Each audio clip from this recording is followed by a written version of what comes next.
พระธรรมกาลีก็มีความแปลให้ฟัง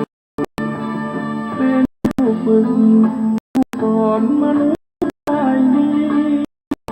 และก็ไม่มีใจเทียมเท่าสังข้อเจ็ดศรัทธาเทวมนุษย์สร้างศาสดาสอนสั่งมนุษย์และเทวดาพุทโธ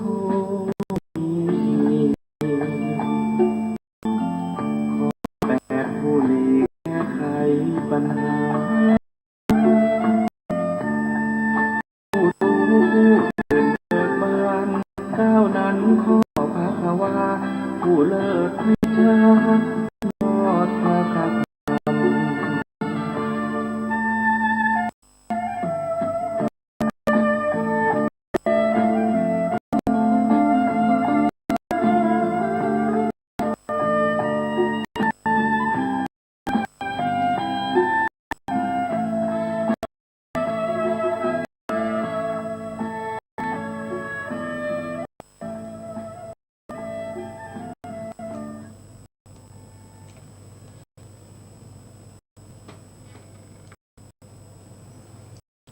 พุทธังสรณังคัจฉามิ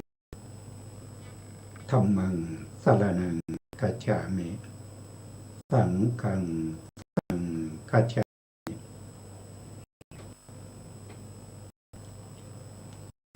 กราบนมัสการพระมหาเถระสังฆาธิการพระเถรานุเถระสวัสดีท่านผู้ฟังและผู้ชมทุกท่านกลับมาพบรายการพระไตรปิฎกลอยฟ้าครั้งนี้เป็นครั้งที่53ในเรื่องของธรรมที่พระองค์ตรัสรู้ในที่นี้ก็เน้นในเรื่องของวิถีชีวิตวิถีรูปเพราะว่าถ้าเราพูดถึงชีวิตของสัตว์ทั้งหลายที่ไม่ได้เกิดอยู่ในวัฏสงสารนี้แต่รูปกับนามเท่านั้นแต่นามนั้นก็เป็นไปตามเหตุตามปัจจัยเป็นไปวัฏสงสารดูเกิดทับเกิดดับสืบต่อกันไปเป็นเส้นเป็นสายก็เรียกว่าเป็นวิถีจิตรูปที่เกิดขึ้นแล้วก็สืบกันไปตอนกันไปมากมายก็เรียกว่าเป็นวิถีรูปนอกจากวิถีจิตและวิถีรูปแล้วก็ไม่มีอะไรนะครับไม่มีอะไรเลยนะถ้าเราเข้าใจในเรื่องของวิถีจิตและวิถีรูปสามารถที่จะเข้าใจในพระธรรมต่างตอนของพระพุทธเจ้าได้อย่างชัดเจนแล้วก็ไปศึกษาพระไตรปิฎกไม่ว่าจะเป็นพระวินัยปิฎกพระสุตตันตปิฎกและพระอภิธรรมปิฎกย่อมปรากฏสภาวะของธรรมเหล่านั้นแก่ผู้ที่มีความเข้าใจในเรื่องวิถีรูปและวิถีจิตได้เป็นอย่างดีไม่ต้องไปเสียเวลาในการที่จะสืบค้นหาความหมายภาวะของธรรมเหล่านั้นนะมันอยู่ในวิถีจิตแล้วนะวิถีจิตไม่ว่าจะเป็นจิตที่เกิดทางตาทางจมูกทางลิ้นทางกายอันนี้ก็อยู่ในวิถีจิตที่เป็นปัญจทวารวิถีถ้าเป็นวิถีทางมโนทวารการคิดก็มีทั้งแต่มโนทวารที่เป็นโลกิยะมโนทวารที่เป็นฌานจิตมโนทวารที่เป็นมรรคจิตมโนทวารเป็นไปในมรณะการ พวกนี้ก็จะเป็นการเกิดขึ้นดับไปติดต่อกันของจิตตั้งแต่เราปฏิสนธิในครรภ์ของมารดาหรือว่าบางคนอาจจะเกิดบางคนบางสัตว์บางตัวเกิดด้วย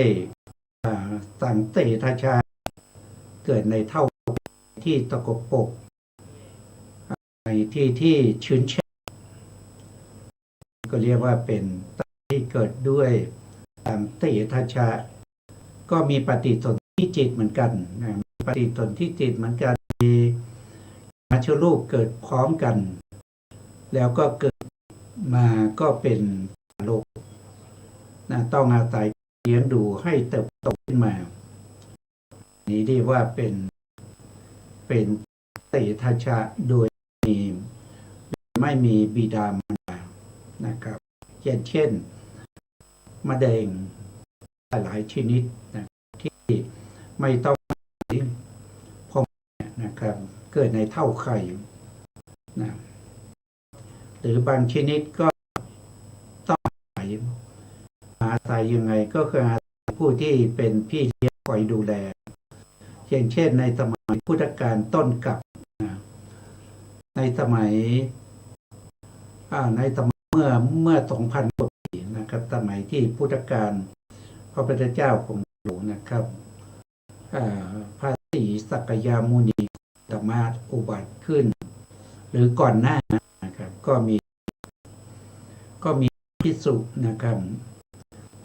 พระภิกษุบวชในพระพุทธศาสนาของพระองค์ก็มีภิกษุอยู่มีพระภิกษุอยู่500นะมีพระภิกษุอยู่500เนี่ยเป็นพระภิกษุที่เกิดจากเลือดนะเกิดเลือดนะแล้วก็มีอุบลวรรณาอุบลวรรณานี่เขาเกิดในดอกบัวเกิดในดอกบัวแต่ก็มีผู้ที่เลี้ยงนะครับก็บิดามารดาของนางอุบลวรรณานะครับอันนี้ก็เป็นเรื่องที่มีมาในพระไตรปิฎกนะครับมีมาในพระไตรปิฎกอัตถกถานะครับบางพวกก็เกิดอยู่ในไข่ถ้าเกิดอยู่ในไข่เรียกว่าเป็นอันทัชชะนึกก็คือเกิดอยู่ในเช่นมนุษย์ต้นกลับก็มีนะต้นกลับก็มีคือมนุษย์เนี่ยเกิดทั้ง4อย่างเลยไม่ว่าจะเป็นสันเตทัชชะทัชชะเกิดในไข่ชลาภูชาเกิดในไข่แล้วก็โอปปาติกะนะตัวนี้มนุษย์นี่เกิด4อย่างด้วยกันนะแต่ปัจจุบันที่เราเห็นก็คือเกิดอยู่ในไข่นะครับเกิดในเท่าไข่ก็ไม่มีให้เห็นเกิดในไข่ไม่มีให้เห็นนะครับแล้วก็โอปปาติกะโตทันทีที่เป็นมนุษย์ก็ไม่มีให้เห็นแล้วนะต่อปัจจุบันนี้ก็จะมีเฉพาะเกิดในไข่เท่านั้นเขาเรียกว่าข้าพระเสยกะนะแล้วบุคคลบางคนก็เกิดในเขาเรียกว่าเป็นโอปปาติกะก็คือผุดโตขึ้นทันทีอย่างเช่นเทวดาเทวดานี่ผุดโตขึ้นทันทีนะครับจะใหญ่รูปร่างจะใหญ่ขนาดไหนนะครับพอเกิดรูปร่างก็จะใหญ่เท่ากันเลยไม่มีทารกไม่ต้องเลี้ยงดูนะครับแล้วก็พวกพรหมก็เกิดด้วยโอปปาติกะพวกนี้ก็เป็นประเภทที่ผุดโตขึ้นทันทีทีนี้ภวังคจิตที่เกิดขึ้นภวังคจิตขึ้นตอนที่ปฏิสนธิจิตนะครับปฏิสนธิคืออย่างลงสู่ไม่ว่าจะอยู่ในครรภ์นะครับหรือว่าเป็นสันเตทัชชะหรือว่าเป็นชลาภูชะหรือว่าเป็นโอปปาติกะนะก็ต้องมีปฏิสนธิจิตเป็นจิตแรกที่เกิดขึ้นนะเมื่อเกิดขึ้นก็เรียกว่าเป็นสัตว์เป็นบุคคลถ้ายังไม่มีปฏิสนธินั่นก็แสดงว่า ยังไม่ใช่สัตว์ไม่ใช่บุคคล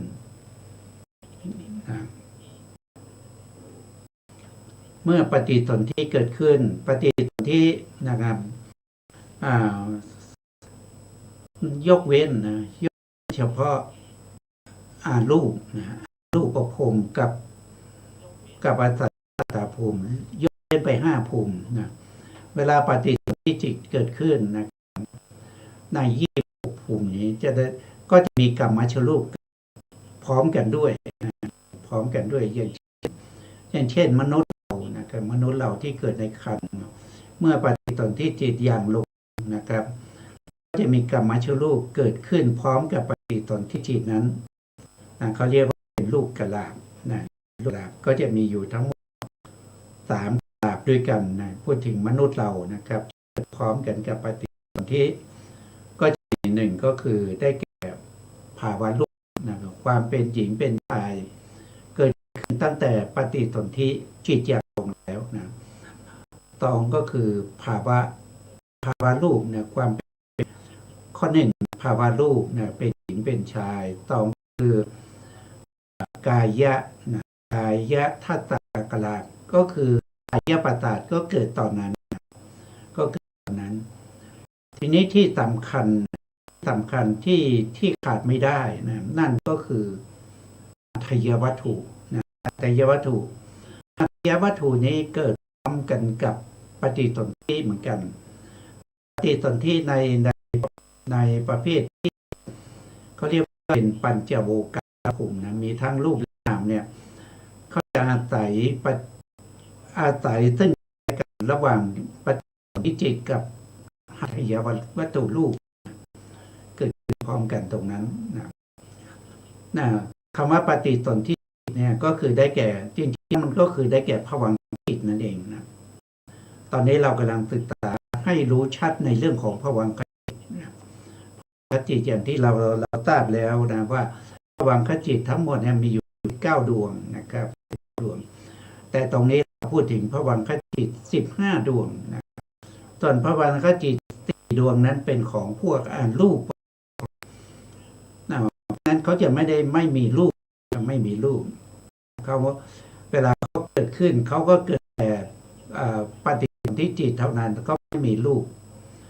กรรมชรูปนะไม่กรรมชรูปไม่มีจิตตชรูปไม่มีอุตุชรูปไม่มีอาหารละรูปจะมีพระนามธรรมคือปฏิสนธิจิตเกิดขึ้น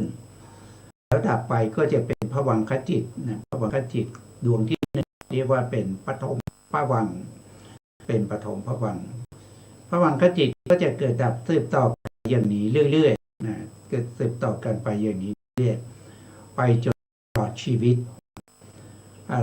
ภวังคจิตก็เกิดเป็นจิตดวงที่ต่อแล้วก็สืบกันไปจนถึง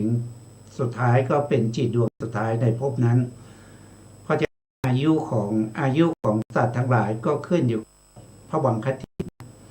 ภวังคจิตเกิดขึ้นแล้วดับไปไม่เกิดอีกแสดงว่า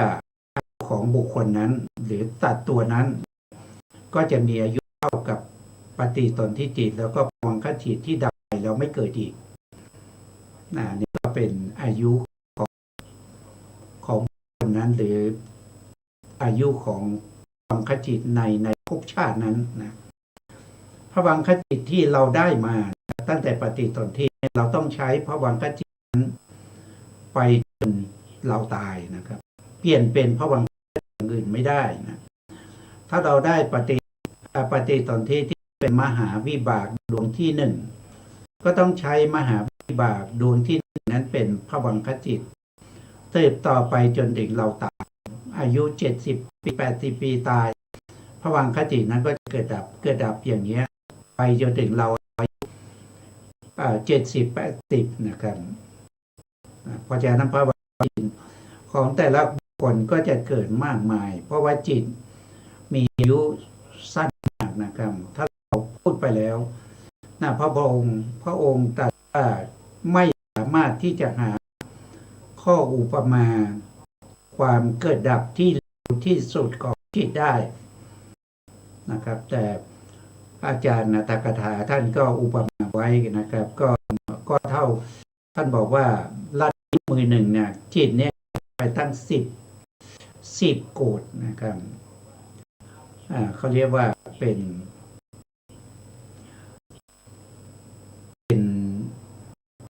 10อาสงไขยโกฏ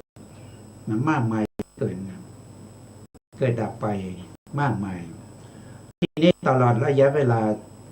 อายุของเรา70 ปีมันจะเกิดเท่าไหร่นะครับเกิดมากมายอันนี้เรียกว่าเป็นภวังคจิตที่เกิดกันไปโดยไม่ขาดสายแต่บางครั้งก็จะมีวิถีจิตที่เกิดแทรกขึ้นมาวิถีจิตที่เกิดแทรกขึ้นมานี้เมื่อเราไปเทียบกับภวังคจิตเนี่ยวิถีจิตที่เกิดขึ้นแทรกเข้ามาเนี่ยมันมีน้อยนะน้อยกว่าภวังคจิตที่เกิดดับภวังคจิตที่เกิดดับมันมีมากเลยเพราะว่าเวลาที่เราดับนะเราสนิทนะครับภวังคจิตก็จะเริ่มเกิดขึ้นนะครับตั้งแต่เราดับสนิทจนเราตื่นนะครับจะไม่มีวิถีจิตเกิดขึ้นแทรกเข้ามาได้เพราะฉะนั้นนะครับภวังคจิตจึงมากกว่าวิถีจิตนะมากกว่าวิถีจิตเพราะวิถีจิตที่เกิดขึ้นมามีภวังค์เข้าแทรกระหว่างวิถีเนี่ยก็มากมายเกินนะไม่ใช่นะครับครั้งที่แล้วเรายังพูดถึงในเรื่องของอายุของสัตว์ทั้งหลายอายุของสัตว์ทั้งหลายก็เกี่ยวข้องกับเรื่องของอายุของภวังคจิตนะครับจำเป็นที่เราต้องรู้นะครับจำเป็นที่เราต้องรู้ด้วยถ้าเราไม่รู้เราก็ไม่สามารถที่จะ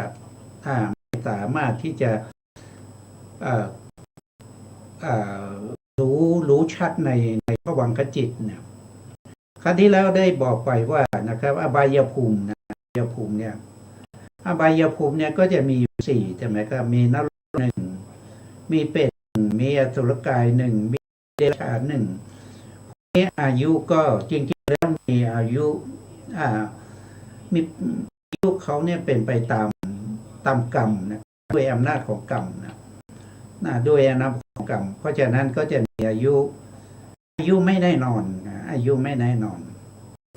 แต่พวกเดรัจฉานก็บางพวกก็มีอายุแน่นอนเช่นสุนัขอย่างเนี้ยสุนัขเนี่ยก็จะมีอายุอยู่ประมาณ15 ปีถึง17 ปี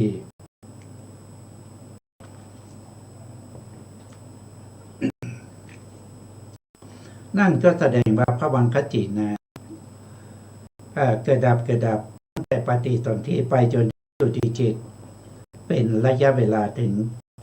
15ถึง17 ปีนะครับมากมายนะครับแค่นี้ก็มากแต่ถ้าเป็นพวกยุงนะครับก็มีอายุอยู่แค่7 วันภวังคจิตกระดับนะครับใน7 วันนั้นก็มากมายนะครับเพราะถ้าเราคิดเป็นนาทีคิดเป็นวินาทีนะครับท่านบอกว่าใน1 วินาทีเนี่ยจิตเนี่ยเกิดดับไปตั้ง400,000 โกฏนะ400,000 โกฏดวงนะครับนั่นแสดงว่าภวังคจิตเนี่ยที่เกิดดับก็มากมายนะครับมากมายเหลือเกินครับรวมกันแล้วนะครับจะเป็น400,000 โกฏต่อ1 นาทีเกิดดับไปนะโกฏหนึ่งก็มีถึงเท่าไหร่ก็มีถึง10 ล้านนะโกฏหนึ่งมีอยู่10 ล้านด้วยกันนะครับอันนี้ก็เป็นพวกอบายนะอบายก็อย่างเช่นพระเทวทัตเนี่ยที่อยู่ในมหานรกที่ชื่ออาเวจีนรกนะครับอาเวจีนรกเนี่ยก็ตัดแต่ละคนที่ไปเกิดตรงนั้นก็อายุไม่แน่นอนกันแต่ของพระเทวทัตเนี่ยพระพุทธองค์ตรัสไว้ว่าเขาจะต้องทนทุกข์ทรมานอยู่ในมหาเวจีนรกเท่ากับ1 พุทธันดรคำว่า1 พุทธันดรก็คือหมายถึงว่าจากพระพุทธเจ้าองค์หนึ่งไปยังพระพุทธเจ้าอีกองค์หนึ่งครับนั่นก็แสดงว่าพระเทวทัต ต้องอยู่ในนรกตั้งแต่สมัยพระพุทธเจ้าของเราโคตมะนะครับไปจนกว่าพระศรีอานจะอุบัตินะทีนี้พระศรีอานที่อุบัติเนี่ยถ้าว่าโดยปีนะครับถ้าว่าโดยปีเนี่ยอย่างน้อยๆก็หนึ่งอาจสงไขยปีก็คือนับไม่ได้นะครับก็นับไม่ได้นับอายุได้อาสงไขยคือนับไม่ได้นั่นหนึ่งอาสงไขยปี ถ้าพระเทวทัตเนี่ยเขาจะมาพระองค์ท่านจะมาปฏิสนธิแล้วก็จะตรัสรู้เป็นพระเจ้าในสมัยต่อไปเนี่ยเราก็ยังไม่รู้ท่านจะมาในมนุษย์เราอายุขาลงที่80 ปีเนี่ยจะอยู่ในอาสงไขยกับที่เท่าไหร่ตอนนี้เนี่ยยังเหลืออาสงไขยกับอาสงไขยปีนะอาสงไขยปีอีก28 รอบนะ28 รอบเนี่ยโลกเราก็จะถูกทำลายด้วยพระอาทิตย์นะพระอาทิตย์ที่เป็นพระอาทิตย์จักรวาลโคจรมาพบกันดวงนะ7 ดวงก็จะเผาทุกสิ่งทุกอย่างให้ไปนะแล้วก็จะเผาตั้งแต่มหาเวจีนรกขึ้นจนถึงปฐมฌานพวกที่เป็นปฐมฌานที่1นะครับพวกมหาโพธิ์เมยพวกที่เป็นปุริสัชชานะครับหรือพวกที่เป็นปุโรหิตตาชั้นนี้นะครับปฐมฌานอยู่ชั้นมีพรหมอยู่3 ระดับก็คือเผาตั้งแต่นรกนะครับไปจนถึงปฐมฌานนะครับภพภูมิที่ถูกเผาไปเนี่ยมีเท่าไหร่เราก็มาดูนะครับก็จะมีอบายภูมิ4นะครับมนุษย์1ก็เป็น5นะครับเทวดาอีก6ก็เป็น11 ภูมินะ11 ภูมิแล้วก็ปฐมฌานอีก3นะครับ11 บวกอีก3ก็เป็น14นะครับ4 ภูมินะครับที่เป็นที่เกิดของสัตว์ทั้งหลายเหล่านี้จะไม่มีสัตว์ทั้งหลายอาศัยอยู่ได้นะครับเพราะว่าถูกเผาจนหมดสิ้นนะครับเหลือแต่ความเวิ้งว้างไม่มีอะไรเหลือนะครับเพราะฉะนั้นสัตว์ทั้งหลายที่อยู่ตรงนี้นะครับก็ต้องรีบทำความดีนะครับให้ได้ฌานให้ได้มรรคได้ผลแล้วปรินิพพานไปนะหรือว่าบางทีสัตว์โลกที่มีกรรมมากนะก็ยังไม่หมดกรรมนะโลกก็ถูกทำลายนะครับตัดนรกเหล่านั้นไปอยู่ที่ไหนนะตัดนรกเหล่านั้นก็ย้ายจากจักรวาลของเรานะครับในแต่จักรวาลนี้ให้ไปย้ายไปในจักรวาลอื่นที่ไม่ถูกไฟทำลายนะที่ไม่ถูกพระอาทิตย์เผานะอันนี้ก็เป็นการเวียนว่ายตายเกิดของสัตว์การเวียนว่ายตายเกิดของสัตว์หลายก็เพราะอะไรก็เพราะว่ามีปฏิสนธิแล้วก็มีภวังคจิตมีจุตินะครับเมื่อไหร่เราทำกรรมที่ไม่ให้มีปฏิสนธิไม่ให้มีภวังคจิตได้นะครับด้วยอริยมรรคนะครับเป็นอรหันตมรรค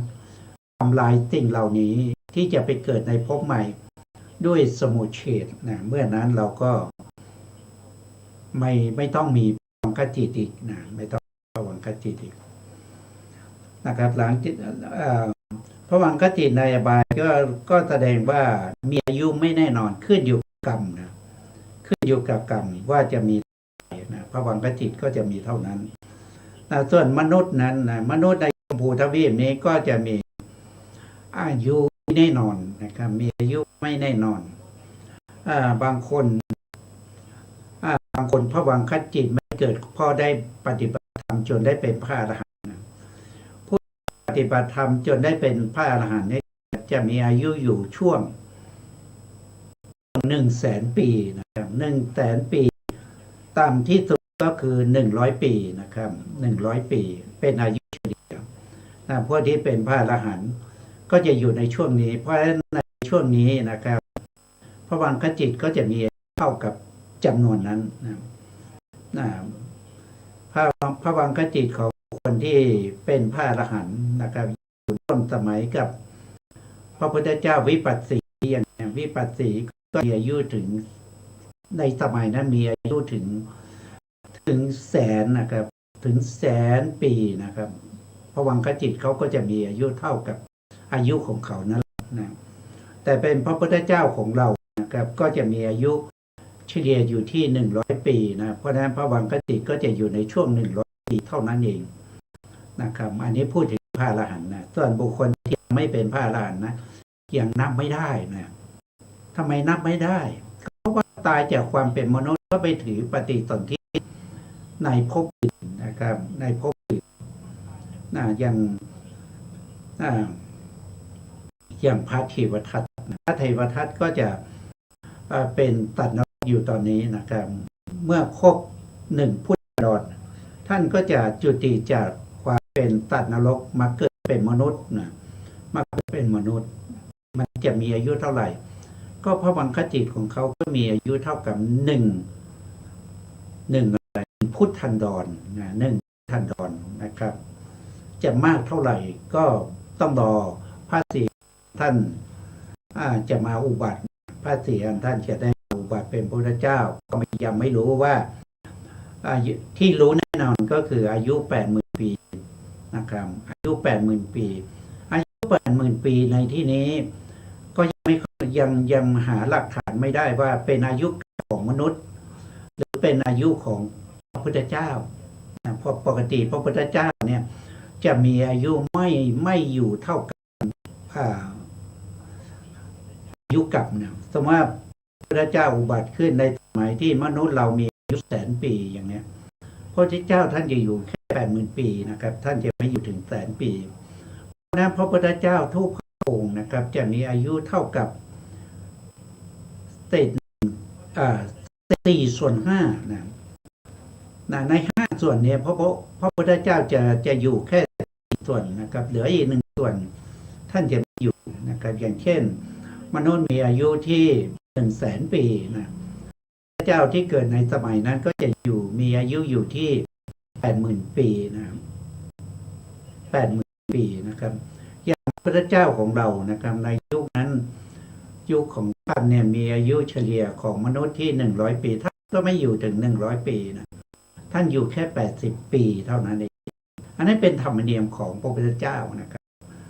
นี่ก็เพราะฉะนั้นพระวังคจิตนะที่เป็นของพระพุทธเจ้าทั้งหลายนะเป็นพระวังคจิตของพระเจ้านะครับพระพุทธเจ้าทุกพระองค์นะครับก็จะมีพระวังคจิตเป็นมหาวิบากดวงที่1นะครับก็เป็นดวงนี้นะดวงนี้จะเป็นพระวังคจิตของพระเจ้าทุกพระองค์นะครับชื่อว่าอะไรก็ชื่อว่าสมนัตตากตังญาณตัมปยุตตังอาคาลิกังนะมีเจตสิกอยู่33 ดวงนะ33 ดวงเราลงลึกไปอีกนิดหนึ่งนะ33 ดวงนี่ก็คืออัญญตมนะเจตสิก13นะแล้วก็โสภณะสาธารณเจตสิก19นะครับเป็นเท่าไหร่13 บวก 19นะครับก็เป็น32นะครับเป็น32 32แล้วก็มีปัญญาประกอบอีก1 ดวงนะครับก็มีปัญญาอย่างนี้1 ดวงก็จะรวมกันเป็น33นะครับเจตสิก33 ดวงของพระพุทธเจ้าทุกพระองค์ต้องเกิดด้วยจิตดวงนี้เหมือนกันหมดนะครับเพราะฉะนั้นจิตดวงนี้จะเป็นจิตที่เป็น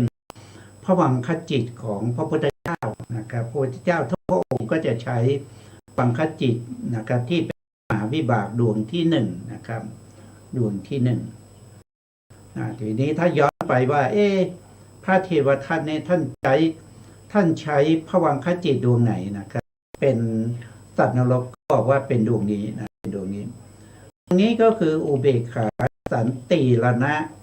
อากุศลวิบากนะครับมีเจตสิกประกอบอยู่10 ดวงเท่านั้นเองนะ10 ดวงก็คือได้แก่อัญญตมนะเจตสิก7นะก็คือมีผัสสะนะมีเวทนามีสัญญามีเจตนามี เอกคตาชีวิตินทรีย์มนสิการนะครับแล้วก็มีวิตกวิจารณ์นะครับแล้วก็มีอธิโมกข์นะมีอธิโมกข์รวมแล้วก็จะเป็น10นะครับเป็น10ดวงไม่มีวิริยะนะไม่มีวิริยะไม่มีปิตินะครับแล้วก็ไม่มีฉันทะนะตอนนี้พระเทวทัตที่อยู่ในมหาเวจีนรกนะครับก็ไม่มีเจตสิกที่เป็นวิริยะเจตสิกไม่มีปิติเจตสิกไม่มีฉันทะเจตสิกครับแล้วก็ไม่มีอกุศลเจตสิก14นี่ก็ไม่มีนะครับแล้วก็โสภณเจตสิก25ก็ไม่มีพระเทวทัตเกิดด้วยอุเบกขาสันติรณะอกุศลปากมีเจตสิกประกอบ7ดวงคืออัญญสมานะก็โทษทีก็คือนักกะเจตสิก7ดวงนะครับแล้วก็กินนักกะเจตสิกอีก3ดวงนั่นก็คือวิตกวิจารแล้วก็อาทิโมกข์ไม่มีวิริยะไม่มีปิติไม่มีไม่เป็นของสัตว์บายนะครับถ้าจะอยู่นานเท่าไหร่ภวังคจิตของท่านอยู่นานเท่าไหร่ก็รักษาภพชาตินะให้เข้ากับ1พุทธันดรนะครับหลังจากที่พระพุทธเจ้าศรีอริยะเมตไตรมาอุบัตินะท่านก็จะพ้นจากนรกเมื่อท่านพ้นจากนรกเนี่ยท่านถือปฏิสนธินะปฏิสนธิจิตดวงใหม่ก็คือได้แก่ท่านก็จะมาถือมหาวิบากดวงใดดวงหนึ่งใน8ดวงนี้นะมหาวิบากมีอยู่8ดวงนี้นะครับก็จะมาถือปฏิสนธิดวงใดดวงหนึ่งในมหาวิบากดวงนี้ดวงใดดวงหนึ่งแล้วท่านก็จะใช้มหาวิบากที่ท่านได้ตลอดชีวิตในภพที่ท่านได้มาเกิดเป็นมนุษย์นะครับจากมนุษย์เราก็ไปสู่ในเรื่องของเทวดานะครับเทวดาในชั้นที่1เนี่ยก็จะเรียกว่าเป็นจาตุมมหาราชิกาจาตุมมหาราชิกาในท่านบอกว่ามีอายุถึง500 ปีที่500 ปีที่ถ้าเราเทียบกับอายุมนุษย์ก็เรานะครับก็ว่าด้วยปีนะก็เป็น9 ล้านปีมนุษย์นะครับจาตุมมหาราชิกามีอายุเท่ากับ9 ล้านปีมนุษย์นั่นก็แสดงว่าคนที่ไปถือปฏิสนธิด้วยมหาวิบากดวงใดดวงหนึ่งแล้วก็ไปเกิดเป็นเทวดาในชั้นจาตุมมหาราชนะครับมหาวิบากมีอยู่8ดวงนะครับก็สามารถที่จะเกิดได้ดวงใดดวงหนึ่งใน8ดวงนั้นแหละนะ8ดวงไหนก็8ดวงนี้ที่เป็นมหาวิบากเนี่ยก็จะถือเอาดวงหนึ่งเนี่ยแล้วก็ไปปฏิสนธิเป็นเทวดาในชั้นจาตุมมหาราชิกาทีนี้ในนี้เนี่ยก็จะมีที่เรารู้จักนะที่เราไม่รู้จักเนี่ยก็จะมีเทวดาผู้หนึ่งนะครับที่เรารู้จักคือใครรู้เรารู้จักดีนะครับก็คือพระเจ้าพิมพิสารนะพระเจ้าพิมพิสารเนี่ยไปเกิดอยู่ในชั้นจาตุมหาราชิกานะครับแล้วก็ไปอยู่ทางทิศเหนือของภูเขาสิเนรุไปเป็นบริวารของท้าวเวสสุวรรณนะมีท้าวเวสสุวรรณนี่เป็นเจ้าแห่งจาตุมมหาราชิกาทางทิศเหนือนะครับพระเจ้าพิมพิสารไปเกิดตรงนั้นนะครับไปเกิดเป็นยักษ์นะเป็นยักษ์ท่านก็จะมีอายุอยู่ที่500 ปีทิพย์นะครับหรือเรียกอีกอย่างหนึ่งว่า9 ล้านปีมนุษย์นะ9 ล้านปีมนุษย์ทำไมท่านเป็นโสดาบันท่านไปเกิดตรงนั้นนะก็เพราะว่าท่านเคยเกิดตรงนั้นมาหลายภพหลายชาตินะท่านก็ติดในเรื่องของภพในเรื่องของภพที่ตัวเองคุ้นเคยกับชั้นจาตุมหาราชิกาเพราะนั้นท่านก็จะใช้ภวังคจิตของท่านครับภวังคจิตของท่านนี้ก็จะเป็นภวังคจิตที่เป็นมหาวิบาก มหาวิบากที่เป็นญาณสัมปยุตนะครับมหาวิบากที่เป็นญาณสัมปยุต4ดวงข้างหน้าดวงใดดวงหนึ่งนะครับตรงนี้ท่านเป็นโสดาบันแล้วนะท่านเป็นโสดาบันแล้วท่านไม่ถือเอามหาวิบากที่เป็นวิปยุตนะท่านไม่ถือเอาจิตพวกนี้เพราะจิตพวกนี้ไม่ประกอบด้วยปัญญานะครับไม่ประกอบด้วยปัญญาครับเพราะฉะนั้นบุคคลที่เป็นพระอริยะแล้วยังไม่ถึงปรินิพพานนะครับเวลาที่ท่านไปเกิดแต่ท่านก็จะถือเอาถ้าไปเกิดนะครับที่เกิดหลายที่ใช่ไหมครับแต่ถ้าไปเกิดเป็นมนุษย์หรือเป็นเทวดาท่านก็ถือเอามหาวิบากนะมหาวิบากที่เป็นญาณสัมปยุตนี้ไปดวงใดดวงหนึ่งนะครับก็มี4ดวงด้วยกันครับแล้วก็จะอยู่นานเท่าไหร่ก็นานถึง9 ล้านปีมนุษย์นะท่านก็จะใช้พระวังคจิตที่ท่านถือไปนะสมมติท่านถือพระวังคจิตดวงที่2นะดวงที่2มหาวิบากดวงที่2ที่เป็นมนัสตถาคตังนะครับสัมปยุตญาณสัมปยุตตังนะครับแล้วก็ตถาคาริกังอันนี้ไปเกิดในชั้นจาตุมมหาราชิกาเป็นบริวารของท้าวเวสสุวรรณเกิดเป็นยักษ์อยู่ทางทิศเหนือภูเขาสี่ในภพท่านก็ใช้ตรงนี้นะครับไปตลอดชีพที่ท่านยังเป็นยักษ์อยู่ในภพภูมินั้นท่านจะเปลี่ยนอีกเมื่อไหร่นะก็เปลี่ยนตอนที่ตายนะครับตอนที่จุติ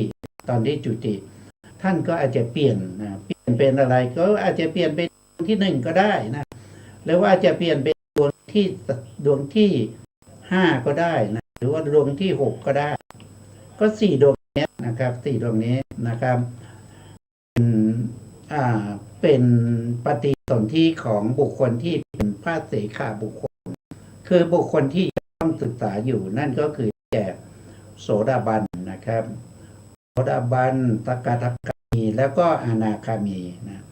อนาคามีเนี่ยต้องมีวงเล็บนะอนาคามีนี้จะไม่ถือปฏิสนธิโดยความเป็นมหาวิบากเสมอไปนะครับถ้าท่านไม่ติดในภพชาติที่ท่านเคยเกิดบ่อยๆอย่างพระเจ้าพิมพิสารนะส่วนมากก็จะไปเกิดในสุทธาวาสนะทีนี้ไปในสุทธาวาสเนี่ยท่านจะถือปฏิสนธิดวงไหนนะในสุทธาวาสเนี่ยท่านจะต้องถือปฏิสนธิดวงนี้ดวงนี้คือดวงไหนนะครับก็คือรูปาวจระวิปากจิตนะครับที่เป็นอุเบกขาเนี่ยนะครับเป็นอุเบกขาเขาเรียกว่าเป็นปัญจมฌานวิบากนะปัญจมฌานวิบากตรงนี้มีเจตสิกประกอบอยู่30ดวงนะมีเจตสิกประกอบ30ดวง30ดวงคืออะไรนะครับ30ดวง30ดวงก็คือได้แก่อัญญสมานะเจตสิก3นะครับแล้วก็มีวิตกวิจารณาธิโมกข์นะครับมีวิริยะไม่มีปิตินะไม่มีปิติไปนะครับแล้วก็มีฉันทะนะครับมีฉันทะเพราะฉะนั้นอัญญสมานะเจตสิกก็เหลืออยู่12นะเหลืออยู่12แล้วก็มาบวกกับโสภณสาธารณเจตสิก19นะครับ19บวก12นะครับเท่าไหร่ก็เป็น30ก็เป็น19 20 12เป็น30นะเป็นทำไมได้31นะครับ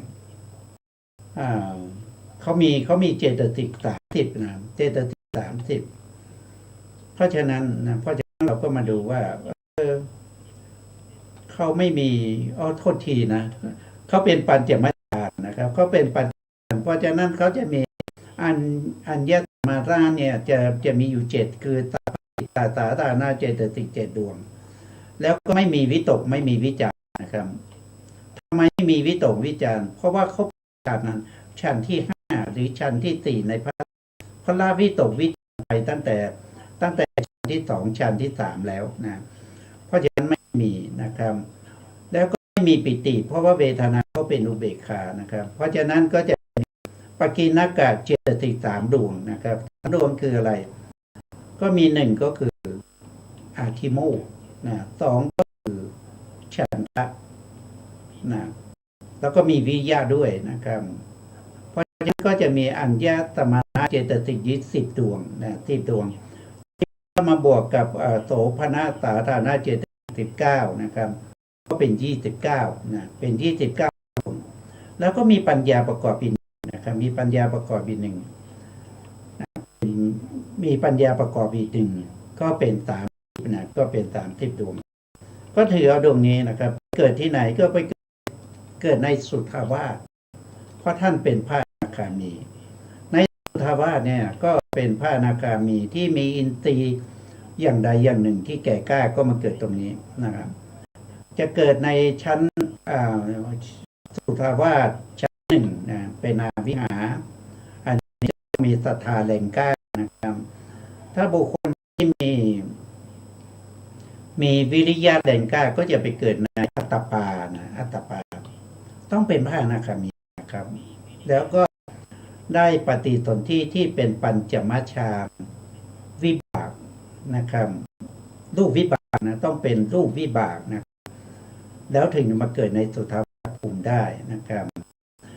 ผู้มีสติก็จะเป็นเกิดในชั้นที่3เรียกว่าสุทธัสสานะผู้ที่มีสมาธิแก่กล้าก็จะมาเกิดในสุทธัสสีนะผู้ที่มีปัญญาแก่กล้าก็มาเกิดในอากนิฏฐานะครับถ้ามาถึงอากนิฏฐาแล้วทุกพระอนาคามีทุกองค์จะต้องได้เป็นพระอรหันต์แล้วจะต้องปรินิพพานในอากนิฏฐานะครับน่าจะแต่ถามว่าตั้งแต่วิหารไปจนถึงสุทธัสสีนี่ปรินิพพานได้ไหมก็ปรินิพพานได้นะสำหรับบุคคลที่สามารถจะทำอรหันตมรรคให้เกิดขึ้นในช่วงนี้นะในช่วงนี้อรหันตมรรคเกิดขึ้นท่านก็ปรินิพพานในช่วงนี้นะครับแล้วแต่ว่าท่านทำอรหันตมรรคได้ตรงไหนก็ตรงนั้นแหละเป็นภูมิสุดท้ายของท่านนะครับอันนี้ก็คือพูดถึงพระเจ้าพิมพิสารนะครับที่มาเกิดอยู่ในชั้นจตุมาราชิกาครับถ้าเป็นตาวตินสายามาดุสิตนะครับนิมานนรมินมานรดี หรือปรมินมิตรสวัติพวกนี้ก็ถือปฏิสนธิที่เป็นมหาวิบากนะเป็นมหาวิบากส่วนที่เป็นพระอริยบุคคลเนี่ยท่านก็ถือเอาปฏิสนธิจิตหน้า4ดวงนี้ถ้าเป็นปุถุชนเนี่ยก็สามารถที่จะถือได้ทั้ง8ดวงเลยนะครับเป็น8ดวงเลยเป็นจิตประเภทที่เป็นภวังคจิตที่ไม่มีปัญญาประกอบก็ได้เป็นญาณวิปยุตนะก็คือได้แก่ดวงที่3ดวงที่4ดวงที่7นะครับแล้วก็ดวงที่8เนี่ยเป็นญาณวิปยุตก็สามารถไปเกิดเป็นเทวดาได้นะครับก็มีอายุเท่ากับอะไรก็เท่ากับอายุที่ในภพภูมินั้นนะอย่างเช่นจาตุม9 ล้านปี9 ล้านปีมนุษย์ถ้าเป็นตาวติงสานะก็หรือว่าดาวดึงเนี่ยก็จะมีอยู่36 ล้านปีนะครับถ้าเป็นยามาก็144 ล้านปีนะครับถ้าเป็นดุสิตานะดุสิตานี่ก็จะมี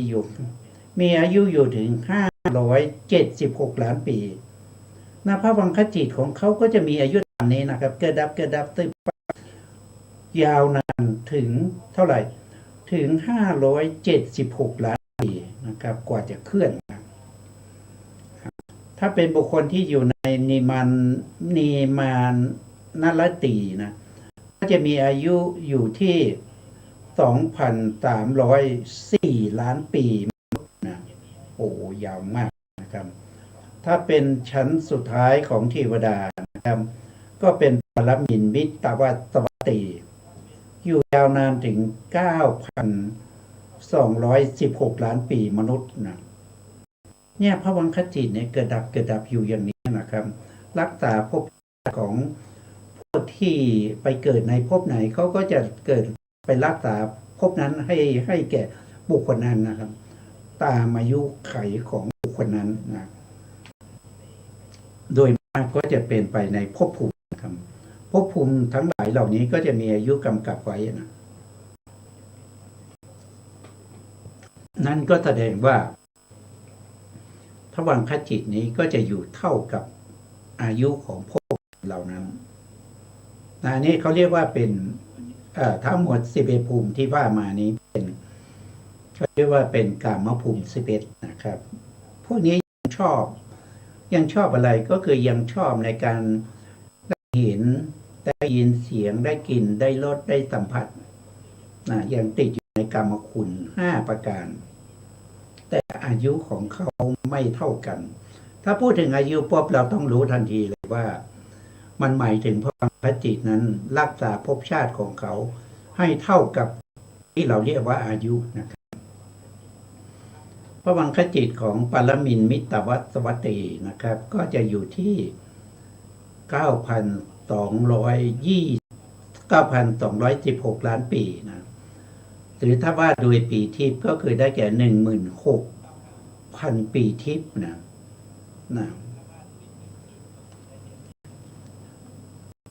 ถ้าเป็นบุคคลที่เป็นพรหมนะครับบุคคลที่เป็นพรหมเนี่ยเขาจะไปเกิดตามฌานที่เขาได้นะครับเวลาเขาทำฌานนะครับทำฌานได้ปฐมฌานอย่างเงี้ยปฐมฌานก็คือดวงไหนนะครับก็คือเขาได้อย่างเช่นเขาได้ปฐมฌานที่เป็นกุศลใช่ไหมครับ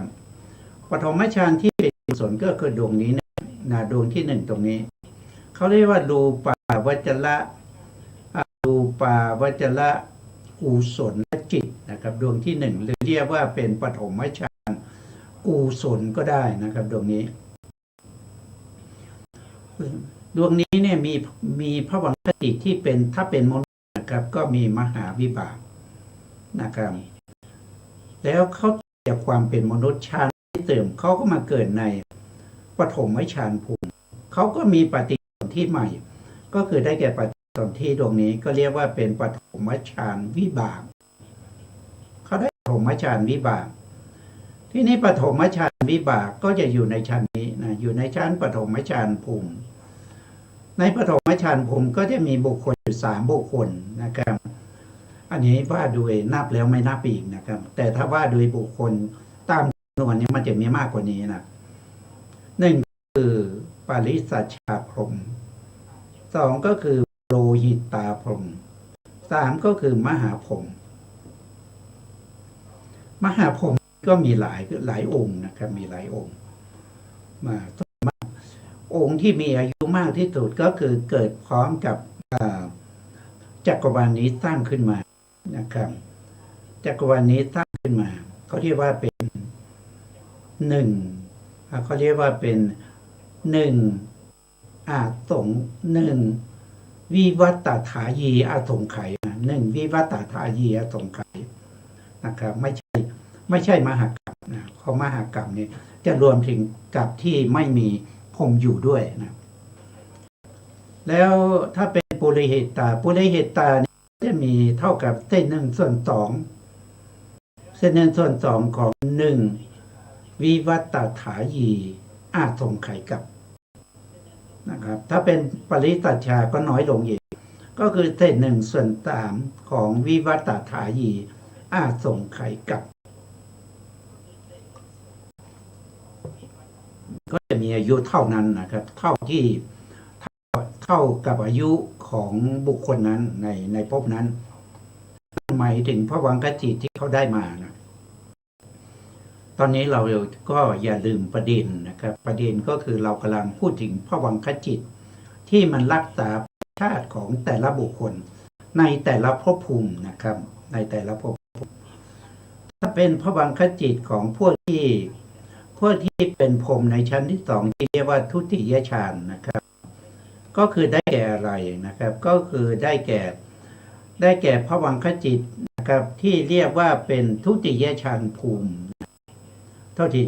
ทุติยฌานวิบากนะแล้วก็ตติยฌานวิบากนะ2ดวงนี้ทุติยฌานและตติยฌานวิบาก2ดวงนี้ไปเกิดที่เดียวกันนะไปเกิดที่ไหน ไปเกิดในทุติยฌานภูมินะไปเกิดในทุติยฌานภูมิก็คือเกิดเป็นปริสัตตาภาพรหมหรือว่าอปมาภาพรหมหรือว่าพัสราพรหมก็ได้นะก็มาเกิดอยู่ตรงนี้นะครับเขามีอายุเท่าไหร่นะเขาก็จะมีอายุเท่ากับตรงนี้บอกเลยนะครับก็คือมหากัปนะก็คือ8มหากัปนะครับเพราะว่าไฟเนี่ยที่จะไหม้เนี่ยไหม้ไปถึงเท่าไหร่ถึง7 ครั้งนะครับพอครั้งที่8ก็จะเป็นน้ำกรดนะน้ำกรดนี้จะถ้าเป็นน้ำทำลายภพภูมินี้ก็จะมาถึงทุติยฌานเพราะฉะนั้นตรงนี้ก็เป็นมหากัปนะ8มหากัปตามราพพัสรานะครับตามราบุคคลที่เป็นอัปมานะภาพรหมก็เป็น4มหากัปถ้าเป็นปริตาภาก็เท่ากับ2มหากัป อันนี้ก็เป็นพระวังคจิตของพวกที่เป็นทุติยฌานภูมินะครับอยู่ยาวหนึ่งขนาดนั้นโอ้โหถ้าเรานับแล้วถ้านับดวงของพระวังคจิตเนี่ยไม่รู้ว่าจะเอาอะไรมานับนะเพราะมากมายเหลือเกินนะมันเกินกว่าแสนโกฏนะเกินกว่าแสนโกฏเกินกว่า400,000 โกฏมากมายเหลือเกินไม่รู้จะนับยังไง ทีนี้ถ้าบุคคลนั้นนะครับบุคคลนั้นเขาได้ฌานที่3นะครับฌานที่3ในอภิธรรมก็คือจิตดวงนี้นะจิตดวงนี้ตอนแรกได้เป็นกุศลใช่ไหมครับได้เป็นกุศลก็เรียกว่าเป็นจตุทัชฌานกุศลเมื่อจตุฌานกุศลยังไม่เสื่อมเขาตายเติมเนี้ยเขาได้จิตที่เป็นมหาวิบากที่เป็นญาณสัมปยุต4 ดวงข้างหน้าดวงใดดวงหนึ่งเมื่อเขาตายจากความเป็นมนุษย์ฌานยังไม่เสื่อมก็มาถือปฏิสนธิดวงนี้นะถือปฏิสนธิดวงนี้คือจตุฌานวิบากนะจตุฌานวิบากนะครับไปเกิดที่ไหนนะก็ไปเกิดในชั้นที่4นะชั้นที่4เอาชั้นที่3นะครับจิตเป็นจตุฌานวิบากแต่มาเกิดในตติยฌานภูมินะ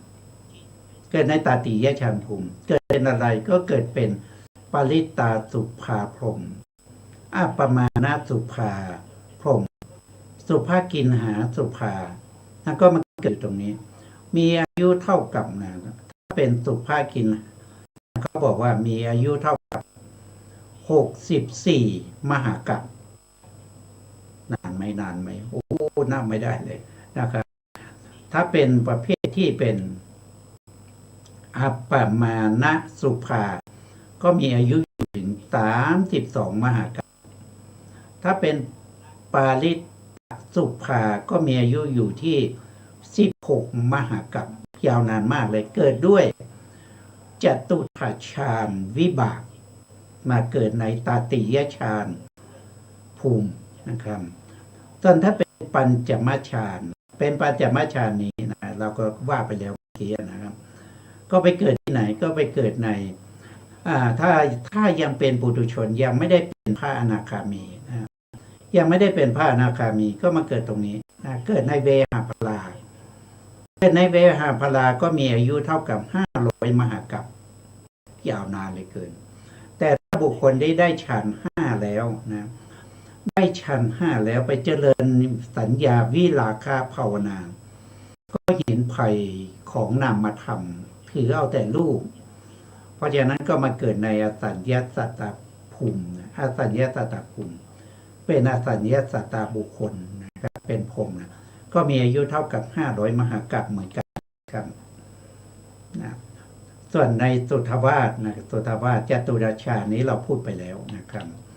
เราพูดไปแล้วเพราะฉะนั้นจะไม่พูดซ้ำนะก็ยังมีในส่วนที่เป็นอะไรล่ะเป็นอรูปนะอรูปประพรหมนะครับอรูป ม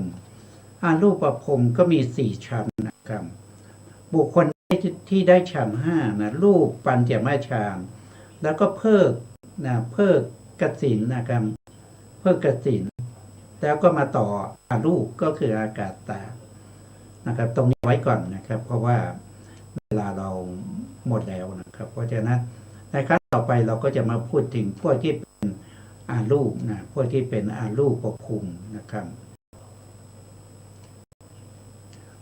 เป็นพวกที่เป็นอารูปภูมิแล้วก็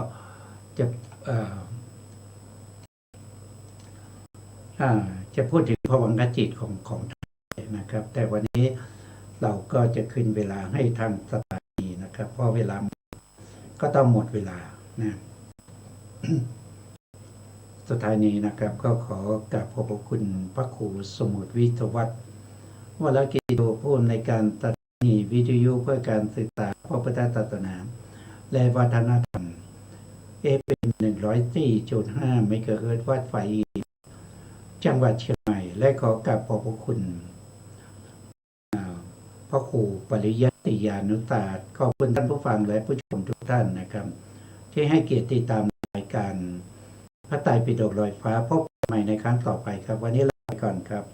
สวัสดีครับผม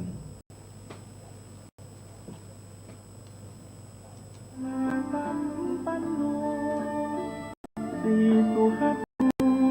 รวมกันได้เลยนะหมายถึงผู้รู้ประพฤติถึงธรรม